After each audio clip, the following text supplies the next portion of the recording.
Folks, I'm Zach, still shaved, still look like a child, and I'm recording a video about money, spending it and making it, but sort of the ethics of it, I guess. Sort of weird things I've picked up on over time. I'm recording in a beautiful place today. I'm going to turn the camera and give you all a look. I'm under this bridge in a ravine. I'm wearing sandals today. Not the best sandals, but I can still walk in the water. And it's beautiful. You always forget how nice the sound of flowing water is when it's going over rocks. Anyway, I'm going to get started and start recording. So anyway, money. It's nice to make it, but it's not always nice to spend it. At the same time, I don't think it's always nice to make it, because there's something fundamentally distasteful about both making and spending money, because you're putting a price on yourself and other people, their time, their abilities, their skills. Last job I had, I got paid $15 an hour. I worked at a nursing home. The amount of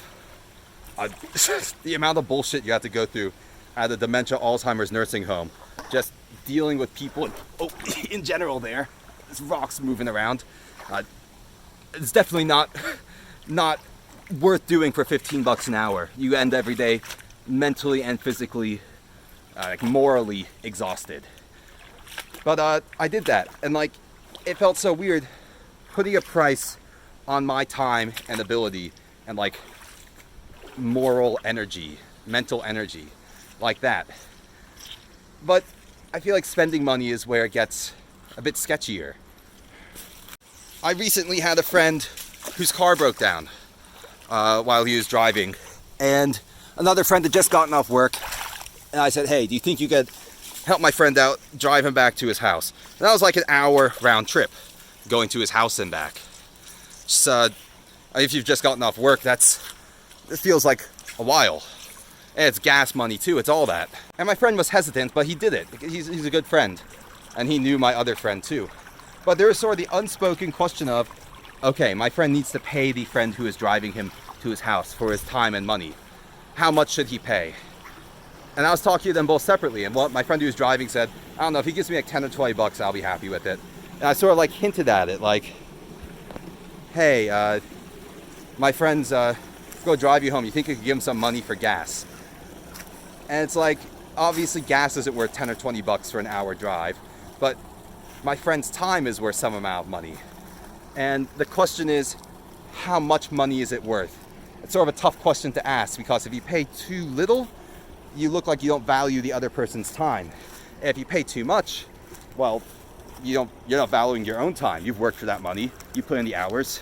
My friend ended up paying $10 and it was all right.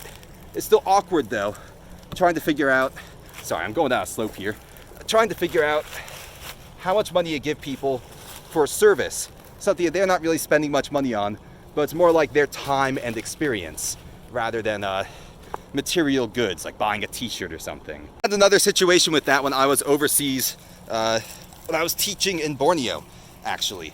Let's see if I can get down this slope before I keep talking. Ugh, probably have mud all over my pants now. Yep. Anyway, I was teaching in Borneo, teaching English, mostly at kids, and I had a knee injury. This knee, actually. I sort of fell down, took a nasty fall when I was hiking, and to this day, some of the bones in my lower leg don't quite end up where they're supposed to be. They don't quite link up with my kneecap, which is usually all right, but sometimes it causes some pain, and it was causing pain at that point. So I asked my friends at this school, is there a physical therapist I could go to, a massage person who do really hard massage? I don't like the chiropractor people. It always seems like your injury just goes right back after they've treated you. And they said, yeah, there's a person called a sensei, S-I-N-S-E. Sort of like a sensei, but this just a very old Indonesian dude who does the most painful massage I've ever felt. He just worked in his own home on a mat in the front of his home, and he had fingers like steel bars. It was insane. So I went there. He went at my knee and one of my elbows for 30 minutes.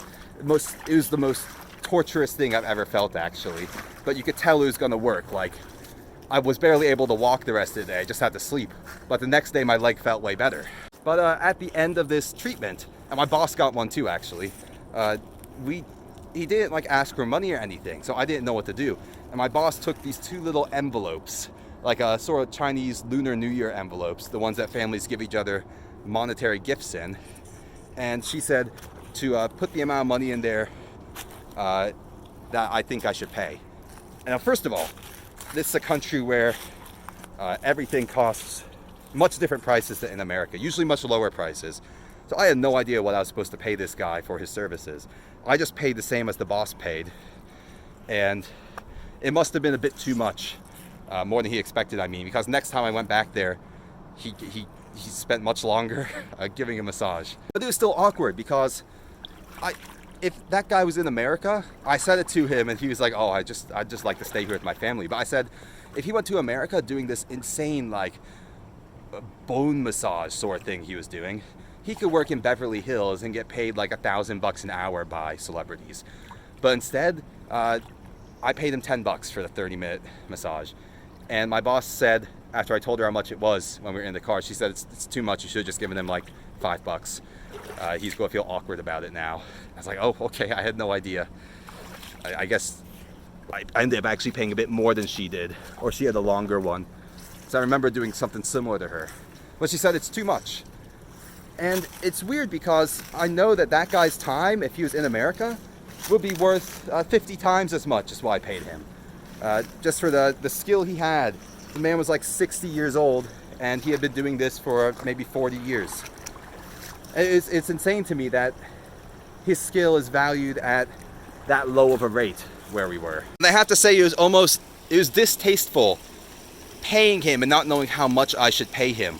Like, I would have felt so much less awkward if he had just given me an amount, even if it was more than $10 or less, whatever it was. I would have felt much less awkward if he had asked for a certain amount. In that case, I guess he would have felt awkward because he knows that I am working to make my money, spending my time and skill. At that point, I was making $5 an hour because the cost of living there was really low. I saved most of my money, but still, that's $5 an hour isn't much.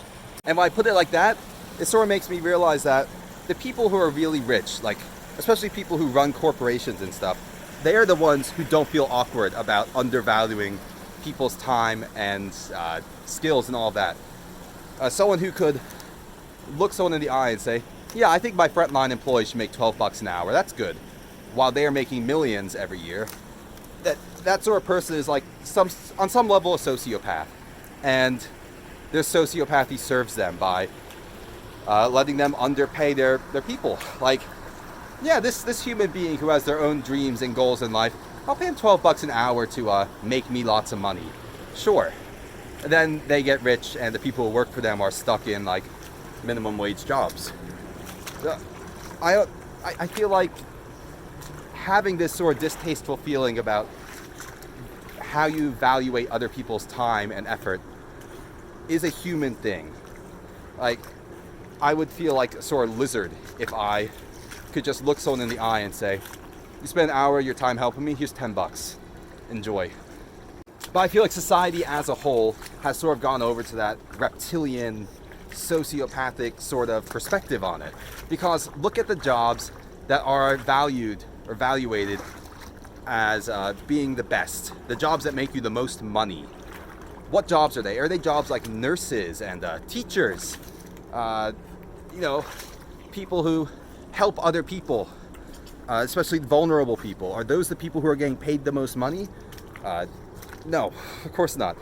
It is people like CEOs, generals, heads of the police force, people who sort of maintain the system that keeps other people down, or even like maintain systems that promote violence. Those are the ones who are making serious money. And why is that? Why should a nurse be making less money than a general?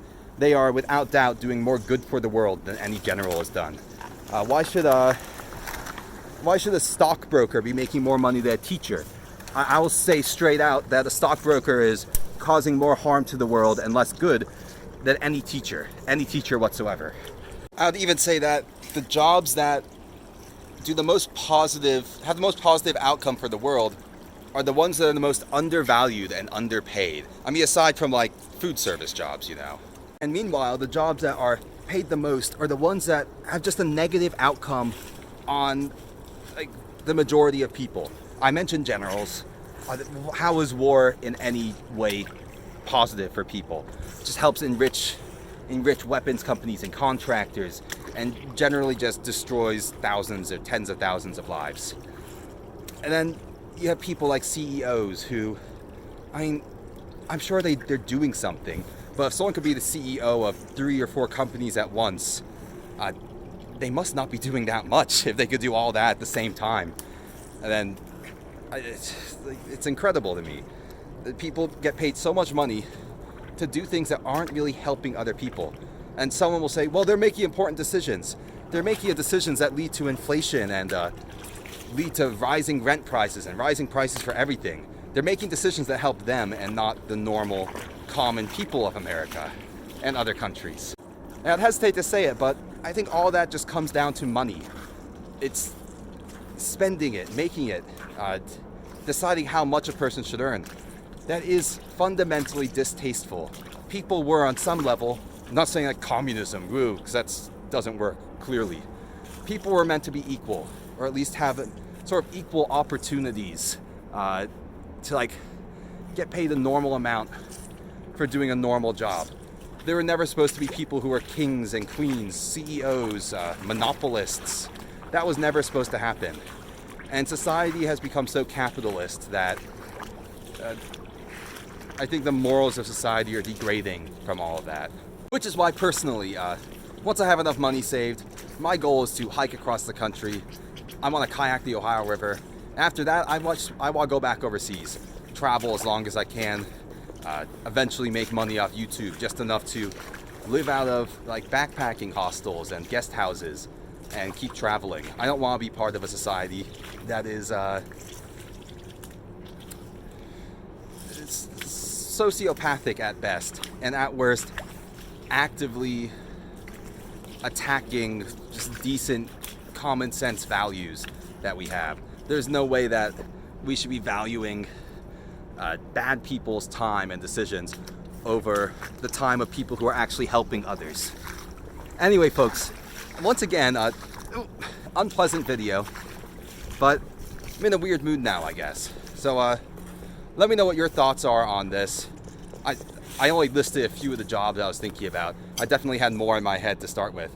What are some other jobs you think that should definitely get paid way more money because they're doing good? And what are some other jobs that are vastly overvalued? Like they're not helping people, but they're getting paid too much. Let me know in the comments, and peace out, folks. I'll see you all later.